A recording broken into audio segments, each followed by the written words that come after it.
Hello, YouTube coin collectors and stackers. Today we have a whole bunch of stuff. It's been an exciting week at Morgan Rounds Numismatics. And so we're going to be sharing, or I'm going to be sharing a whole bunch of stuff I picked up this week and late last week from the PCGS Trade Grade Show. That was, I think, the first of its kind. I went up to that. Check that out. Got some things I picked up there, as well as a whole bunch of stuff I just won in a Stacks Bowers auction. So we'll share that before we I do. Please don't forget to like and subscribe. I sincerely appreciate it, and as always, thank you for watching. So let's dive right into what I picked up at the PCGS Trade Grade.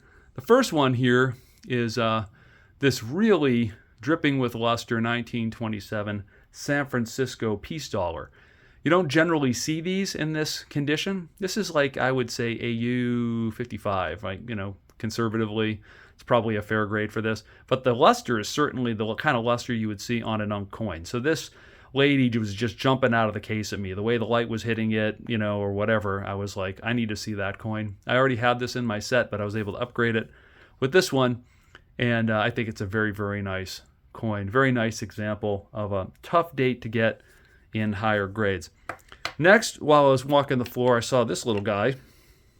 And this is a, let me get it straightened out so you can see it. This is an 1792 one escudo. And it's King Charles or Carlos the Fourth, DG, by the grace of God, King of Spain and the Indies. And so there he is, Charles the Fourth or Carlos the Fourth. And I like this coin particularly because if you'll notice the date on it, that is the year 1792 that the U.S. Mint actually started out. That was the year that they established the U.S. Mint. Thought that was neat. It's also neat when you think about the fact that Spanish coins, particularly colonial Spanish coins, are what powered the U.S. economy for hundreds of years. Prior when we were colonies, and then after we became a country, it wasn't until 1858 that foreign coins were made illegal for commerce or, so forth in the United States. Down at K7 or 7 o'clock, you can see the M. So this was minted in Madrid, but this would be representative of the kind of coin that would be circulating in America the year that the U.S. Mint was established. So I thought that was a really neat thing to pick up. And then last thing I picked up over there was this. This is going to be really hard to catch in the ring light. I'm trying to get the toning on it. There you can see the toning. This is a 1880/79, and the luster and toning on this one just jumped out at me. Really hard, especially this dark toning on the reverse. You can see the blues, like the lightning blues and stuff that are on this coin. And it's almost even has a cameo kind of like proof-like appearance when you tilt it in the light. Beautiful coin. Again, it's an 1880/79S. And as far as overdates go, this is a very tough overdate to actually see. It's not the most obvious. I was looking out under the loop for a while. And, it's kind of like, what's the diagnostic on this? And it's a tiny little thing on that second 8 where you can sort of see that there was a 7 there. But that is essentially the overdate. And I thought it was neat, so I grabbed it. Next, let's move over to the Stacks auction. So zooming back out, you'll see I have these Library of Coins albums. I have part 1, 2, and 3 for the U.S. Commemorative coins. That's going to be a whole separate video because I have 66 coins in here. We're just going to kind of look through quickly and just see what's in there because there's some really neat coins in there. And then we're going to, look at these Civil War tokens. I got 107 Civil War tokens. We'll look at a couple of them today, but I'm probably going to end up doing a whole separate video on the Civil War tokens. And the third lot I won were these nickels here. We'll look at a few of these today. I may or may not do a follow-up video, but there are some interesting nickels in that lot that I got, and then some Carson City Morgan dollars. So let's start with the Carson City Morgan dollars and take a look at this. So these are typical. So this is a dealer auction that Stacks does twice a year, and it's sort of the stuff that doesn't meet their criteria for their auctions. They're a very high-end auction house, but of course they take everything. So twice a year dealers can go in there and bid on the stuff. So these are 4 lots I won, and generally you're going to see stuff like this.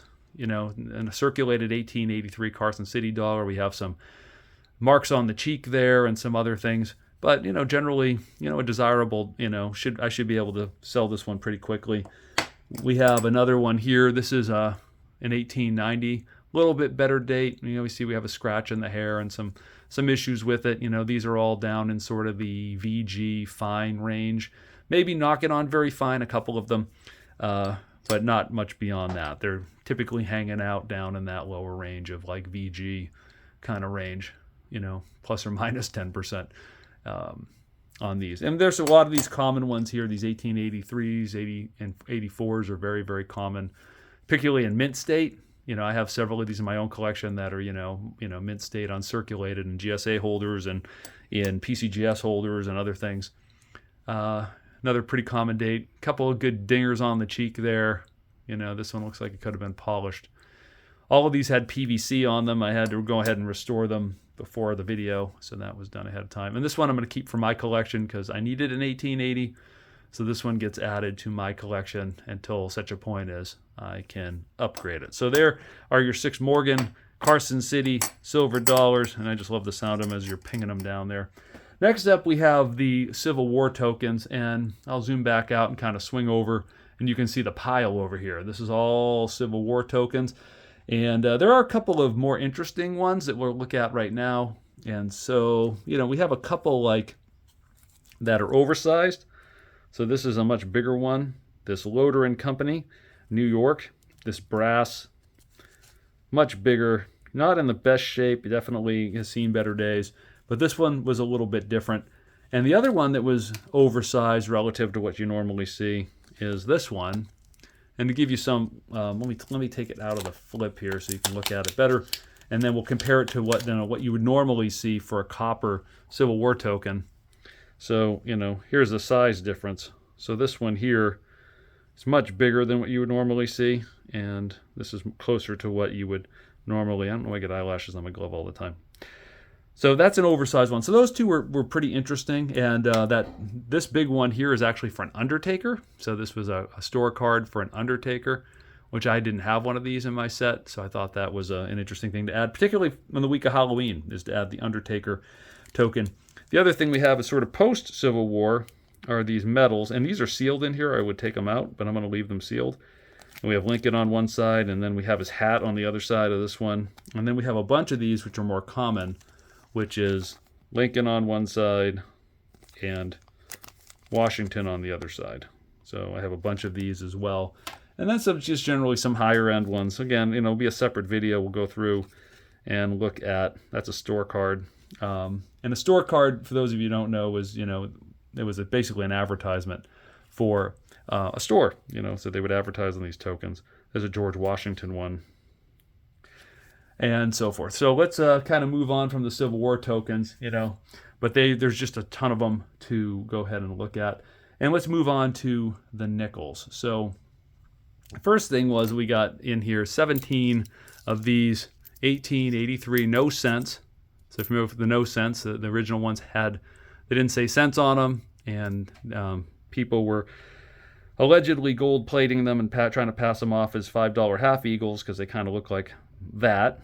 So I have 17 of these, and in various states of being circulated, which is interesting because you most often see these in high AU and uncirculated grades, and most people don't know this. I'll post a video down below to my nickel video where I talk about a lot of this stuff, but the 1883 no cents nickel is the most common uncirculated coin from the 19th century, with the exception of a couple of Morgan dollars.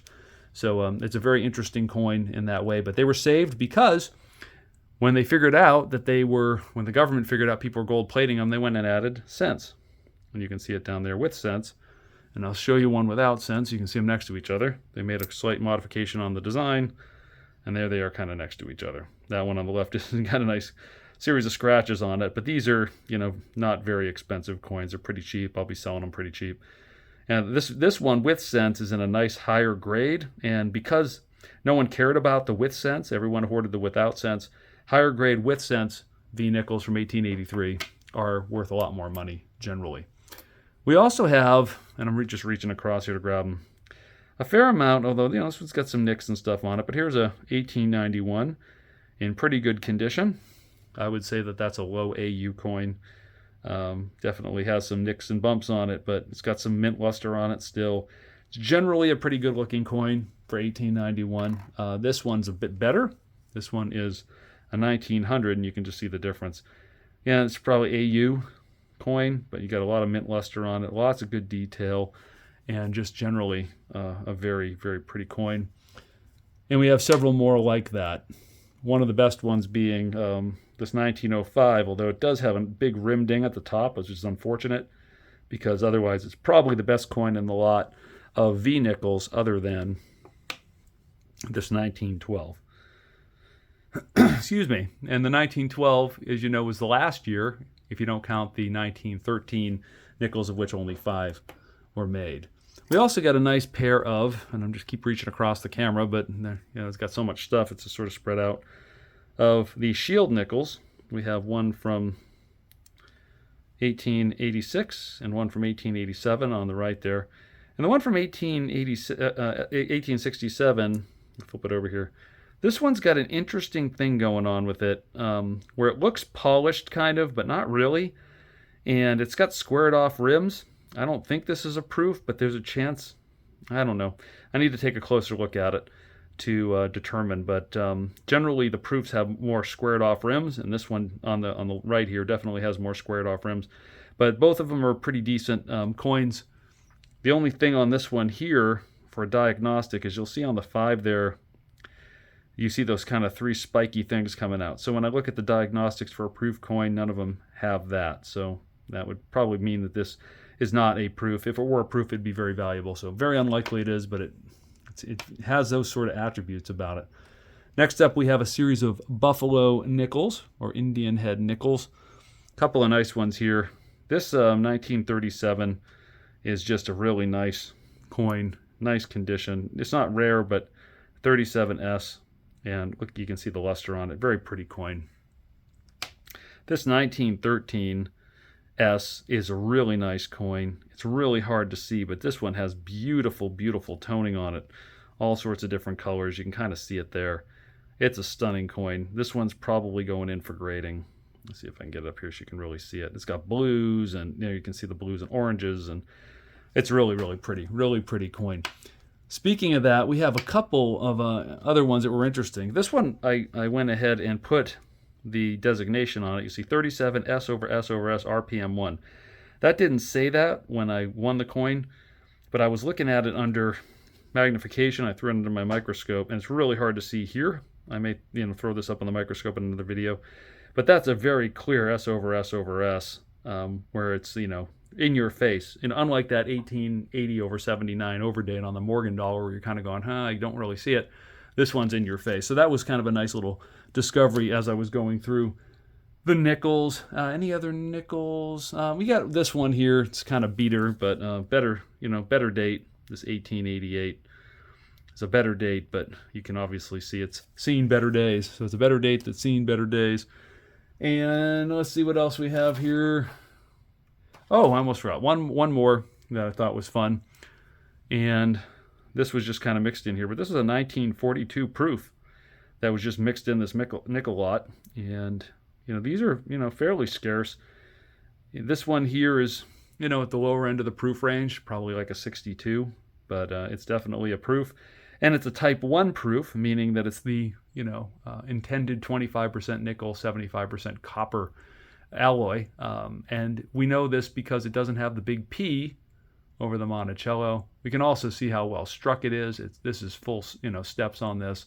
It's very, very well struck coin, and it's obviously a proof coin. So that was a nice pickup as well. I think maybe some of my competitors in the bidding might have missed that one. Let's zoom back out and quickly hit the commemoratives. Again, the commemoratives, I need to probably go out again. The commemoratives are going to require their own video because there's 66 of them, and there's a lot of cool ones in here to cover. So I'll be doing a separate video probably in the next day or two. But zooming in on this one here, let's go all the way in. And you see we have a couple of Colombians. The 1892 is better. It's got really nice toning on. Again, the toning is really tough to see through the album. I'll get some better light so we can really look at these later. This Isabella quarter, you can kind of see the toning on it. It's got really interesting toning. Probably XF. It definitely has seen some circulation, but I would say it's probably in the XF range, but I needed it for my set. The next one here, this one says Panama Pacific, but you can see it's not. It's a Monroe Doctrine stuck in the Panama Pacific slot, but the Monroe Doctrine, very common. We got the Huguenot, which is very common. the Maine, the Pilgrim, and going to the next page. It's hard to see when I'm looking through it through my camera. A nice pickup here was this one, this Alabama 2x2. I'll cover this more when I do the full video, but you can see the 2x2 at about 3 o'clock, and that makes this a bit of a special coin, so that was a really nice pickup. Nice looking Grant. Again, a lot of these have really nice toning on them. Oh, that was the Monroe Doctrine peeking through to the Panama Pacific through the empty hole, so my bad. But I'm trying to show you some of these with the toning on them. The P.T. Barnum probably needs a little work to get that, whatever that is, off the face there. This is a rough stone mountain. It's got scratches and stuff on it. It's obviously been circulated. Pretty good details on the coin otherwise, but not the best stone mountain I've seen. And really, really nice Vermont with the catamount on the reverse. That's really sweet as well. One of the things I like here is, on the Grant, the trees and the cabin there are really neat. The eagle for the state of Alabama. You can see there's, flat strike there. I think these were pretty flatly struck was a problem with these. The Connecticut is really nice. They actually made this. I'm going to try to show you here. The leaves are all facing different directions so that it has that, look of the leaves blowing in the wind. I thought that was neat. We got those are empty slots. Yeah, we looked at the P.T. Barnum. You got the Elgin and the Great Lakes Commemorative. We have 3 Rhode Islands for 1936.